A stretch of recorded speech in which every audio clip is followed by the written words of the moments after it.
Дали навистина поранешниот рез на исламската верска заедница помогнал Пендаровски да седне на председателското столче? Сулејман Реджепи обелодени дека бил повикан од представници на СРСМ и ДУИ за да помогне Пендаровски да стане председател. Откај Пендаровски демантираат. Миле Зечевиќ од СДСМ, представник на Зоран Заев и Изет Меджити, представник на ДУИ, ме молеа да ги примам на состанок. Им реков каде сакате, вие нема потреба од молба.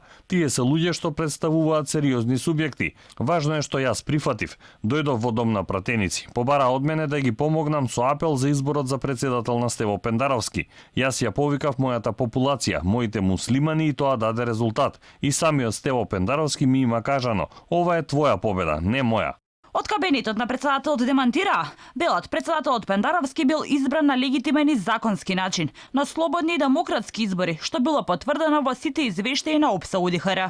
Председателот Стево Пендаровски ниту пред, ниту по изборите не комуницираше директно или индиректно со тогашниот председател на ИВЗ Сулејман Реджепи. Неговите изјави се само лаги и измислици. Ние ги сметаме ваквите изјави на Сулејман Реджепи како крајно несериозни и несоодветни со оглед на неговата претходна улога во исламската верска заедница.